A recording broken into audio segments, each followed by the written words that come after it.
Rebeca Andrade, nossa medalhista olímpica, maior de todos os tempos do Brasil, falou da importância de Deus e da psicologia em todo o trabalho que foi realizado para que ela chegasse onde chegou. E essas coisas podem conviver, esses aspectos da nossa vida podem conviver harmoniosamente. Tem gente que acha que não. Vamos debater sobre isso no vídeo de hoje, mas eu quero seu like primeiro aí, e se você não se inscreveu no canal, vem agora. 210 mil inscritos é a nossa meta. Ó, você tem uma meta aí até 11h59 de entrar para o MSA, Mentoria de Tráfego Pago. Falamos sobre ela ontem na live, a Paola e eu. Uma mentoria que fez a Paola mudar de vida nesse último ano. Foram 6 dígitos de faturamento em um ano. E hoje todo mundo que entrar até às 11h59 vai ganhar de bônus o suporte individualizado da Paola. Você já tem o suporte da equipe do MSA para tirar dúvidas e vai ter o suporte da Paola. Vai concorrer aos sorteios do dia, um iPhone 15 Pro Max, 3 Pixels no valor de R$1.000 cada, sorteios feitos pela equipe do MSA. E também os 100 primeiros concorrem às imersões do mês de agosto, domingo de campanhas ao vivo e muito mais. Aproveita, o link está na descrição do vídeo e está no comentário fixado também. É a primeira leva de alunos agora para agosto. A gente quer você nessa com todas essas bonificações para hoje até 11h59 da noite, tá bom? Segundo recado, o QR Code do Aposta Ganha. Brasil e Estados Unidos no basquete, é isso mesmo? Minha nossa.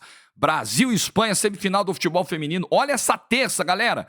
Excelentes oportunidades do Aposta Ganha. Aponta a câmera para o QR Code que está aqui na tela. São as maiores cotações do Brasil. Joga com responsabilidade, você que tem mais de 18 anos. Vamos! Você sabia que, segundo a OMS, um dado que eu vi em 2023, 86% da população brasileira sofre com algum tipo de transtorno mental. E aí nós estamos falando de ansiedade e depressão, são os predominantes. 86%. Então isso aí dá 8, arredondando, 8 a cada 10 brasileiros, 9 a cada 10 brasileiros tem algum tipo de transtorno nessa ordem. Ou ansiedade ou depressão, muitas vezes. Isso é muito sério. Imagine isso na vida de um atleta, na cabeça de um atleta. Segundo o Instituto Ipsos, o Brasil é o 5º país do mundo com maior incidência de problemas psicológicos. Então, nós estamos tratando aqui de patologia, nós estamos falando de algo sério, nós estamos falando de ciência. É possível religião e ciência conviverem juntos? É óbvio que é. A Rebeca, durante as suas entrevistas nas Olimpíadas, na Olimpíada, ela falou muito de oração, falou muito de Deus, de fé, e enalteceu também o trabalho da sua psicóloga, que aliás estava lá, né, no ginásio, super emocionada, acompanhando uma imagem muito bonita. As coisas não são excludentes, gente. E na boa, a fé é um pilar importante para muita gente, para a Rebeca parece ser, para vários dos nossos atletas parece ser, para mim também, tenho compartilhado isso com vocês aqui, mas pensa na cabeça de um atleta e nos desafios que um atleta de alta performance e alto rendimento tem que encarar todos os dias. A psicologia no esporte, ela é, como eu disse aqui, uma ciência. Assim como um cristão, quando tem um problema em qualquer parte do corpo, em qualquer área do corpo, ele procura a medicina. Quando existe um problema da mente, você procura a psicologia, a psiquiatria, ajuda profissional. Então, por exemplo, muitas igrejas, e aí falando um pouco dessa realidade do cristianismo e tal, eu não sei exatamente como é na igreja católica, mas eu acho que também tem a coisa do acompanhamento pastoral. Então, o pastor como um guia, um padre, como um líder espiritual, ele está ali para te aconselhar à luz da palavra de Deus, à luz dos ensinamentos bíblicos e tal. Mas quando a coisa se aprofunda para uma doença mental, algum líder religioso que não tem formação em psicologia, ele não vai conseguir ir mais a fundo na ajuda que você precisa naquele momento. Então, são duas pontas que podem caminhar amarradinhas, né? Não há qualquer conflito entre uma e outra, por mais que durante um tempo, dentro do meio religioso, uma parte das pessoas considerava falta de fé. Ah, você está procurando ajuda? Você vai se abrir com um psicólogo ao invés de se abrir com o seu padre, se confessar com o seu padre ou com o seu pastor? Não, isso é falta de fé. Está faltando Deus na sua vida. Não está. Não está.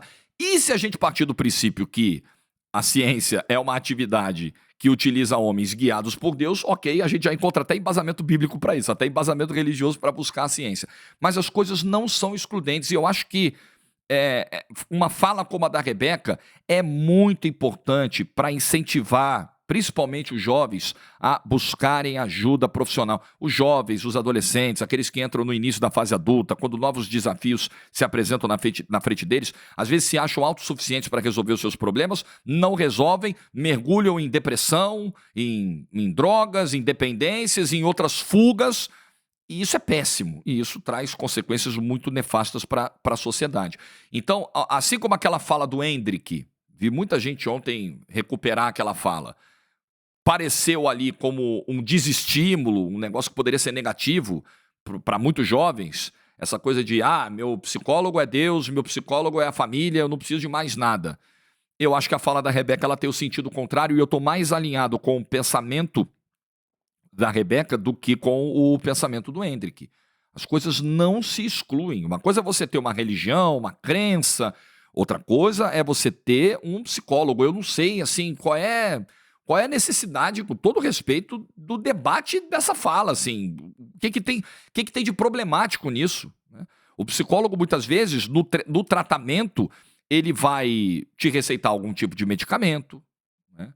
Algum tipo de complemento, aquela reunião semanal que você tem, aquele diálogo semanal. Isso é algo terapêutico, é algo que um líder religioso não vai conseguir te oferecer. Ao mesmo tempo, o suporte de fé, de paz espiritual que você encontra na sua religião, a terapeuta não vão te oferecer. Óbvio que não vão te oferecer. Então, parece que são coisas que caminham lado a lado, mas não são. A religião cuida de uma área da vida. Religião é uma área da nossa vida. A nossa vida tem várias caixinhas, né? Então a gente tem. E aí o grau de importância que você dá para cada uma depende dos teus valores, de como você enxerga a vida. Mas, tem a caixinha da família, super importante.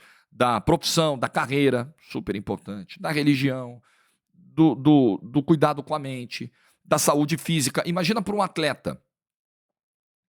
O atleta precisa que o corpo dele renda no máximo, no nível elevadíssimo de performance sempre. Se ele não tiver equilibrado mentalmente, não adianta. O corpo não responde. A Simone Biles, outra Olimpíada aí, virou o fio. A cabeça não estava legal. E não adianta, você não consegue brigar com isso. Se você não receber esses suportes no plural, pode até ser que a religião não seja um suporte importante, a espiritualidade não seja um suporte importante para muita gente, mas para quem tem esse tipo de crença, se você não tiver equilibrado espiritualmente e se você não tiver uma ajuda profissional para te resgatar de uma ansiedade extrema, de uma depressão, você imagina o cara ficar 4 anos trabalhando, o grau de ansiedade que deve ser, se você não controla isso, se você não tem o equilíbrio para lidar com isso, você ficar 4 anos trabalhando, ralando, se alimentando, treinando todo dia, pensando só naquela competição, e aí você chega naquela competição e você fala, caramba, eu não posso jogar esses 4 anos fora. Um passo em falso, eu jogo tudo fora. Uma manobra errada, uma acrobacia equivocada, acaba tudo. Meu Deus, se você não tiver ferramentas para se controlar, para se equilibrar, para lidar com aquilo, cara, é pressão, é a pressão externa, é a pressão interna, é a motivação. Porque tem dia que você vai acordar legal para competir, tem dia que você não vai acordar, acontece com todo mundo. Tem dia que você acorda, quem treina aí todo dia, quem vai para academia, quem faz algum tipo de atividade que exige do corpo, tem dia que você está super bem para fazer, tem dia que você vai se arrastando. Como que você lida com isso? Principalmente um atleta. O atleta, o cara que faz isso apenas por hobby ou por cuidados com a saúde, o cara pode pular um treino, o cara... E o atleta? E o atleta que não pode? E o atleta que tem que passar horas todos os dias ali, treinando, lidando com aquilo, foco, concentração, motivação, tudo isso. Tudo isso. Psicologia no esporte é uma ciência. É tão fundamental quanto a nutrição no esporte. O atleta precisa de uma equipe multidisciplinar para cuidar dele. Tem a nutrição, tem o cuidado com o sono, tem o preparador físico, tem o psicólogo. Tem o treinador que direciona, que monta as estratégias. Olha quanta gente ao redor de um atleta. E o psicólogo, ele é cada vez mais importante. Tem clube de futebol que negligencia isso, tá? Tem clube de futebol que acha que isso não é necessário. Até porque tem um pensamento também, às vezes até meio machista da história, né? Que, o jogador não precisa. Os caras são tudo malaco. Não precisa de... E aí, Quando vem uma derrota e vem uma avalanche de postagem, uma enxurrada de post, de hashtag em rede social, o cara pira. O cara não consegue lidar. Aí o cara quer responder todo mundo, aí o cara quer xingar de volta, aí o cara no campo começa a sentir, começa a querer dar resposta, aí ele fica mais focado naquilo do que na própria performance, porque muitas vezes ele não recebeu direcionamento para isso, para fazer essa filtragem, para lidar, para absorver a pancada. Atleta é pancada em cima dele o tempo todo. Pancada da mídia, pancada de torcida, pancada de adversário, pancada dele próprio, é o tempo todo. Se você não tiver equilibrado, você não consegue render. E estar equilibrado é ajustar todas as áreas chave, estratégicas, fundamentais na sua vida. Religião e psicologia, religião e mental, religião e cabeça. São áreas fundamentais para muita gente, para muitos atletas, né? Psicologia para todos, religião para aqueles que entendem que esse é um valor importante. E é o caso da Rebeca. Eu fico muito feliz que a gente comece a chegar nesse nível de maturidade do debate. Parar com essa história de que buscar ajuda profissional é falta de fé, parar com essa história de que buscar ajuda profissional é coisa de gente louca. Ah, não, isso é coisa de doido, isso é coisa de esquizofrênico. Acabar com esses preconceitos, com essa visão muito rasa e entender que a terapia ajuda demais as pessoas. E é importante também quem está ao redor entender que a terapia é um processo contínuo, que não vai necessariamente trazer resultados imediatos, mas que vai apresentando, com o passar do tempo, uma curva de melhora, uma curva de resultados. É algo gradativo que depende também de cada situação, de cada especificidade, de cada avaliação de um profissional, mas o suporte também é importante da família, nesse caso, para apoiar também, porque ter o apoio da família nessa hora também é fundamental, né? Porque para desencorajar aparece um monte, né? Não, isso aí é bobagem, isso aí é frescura, isso aí você não precisa disso, nós estamos juntos. Não, nós estamos aqui com você, nós estamos aqui te abraçando, beleza? E estamos apoiando a sua decisão, é isso. Quanto mais ajuda, melhor. Eu não conheço um cenário, é até um exercício de lógica, eu gosto muito de exercitar a lógica aqui, onde ajuda seja negativo. Quanto mais ajuda, melhor. Quanto mais apoio, melhor. É uma continha de somar, galera. Não tirem nada, não subtraem nada. Quanto mais gente cuidando de você, cuidando de alguém tão exposto quanto um atleta, quanto uma figura pública, melhor. Que seja o pastor da sua igreja, que seja o padre, que seja o líder da sua religião, do seu templo, do seu terreiro, que seja o seu psicólogo, sua psicóloga, seu terapeuta, sua família, seu pai, sua mãe, seu marido, sua esposa, todo mundo.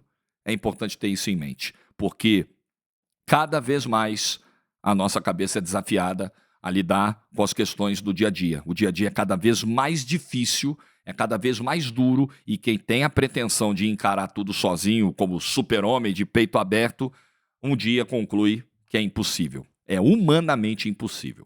É como eu vejo, não sei como é a tua opinião sobre isso, deixa nos comentários. Desejo para você uma excelente terça-feira, um excelente almoço, se você está curtindo aí na hora do almoço. Juízo e tchau!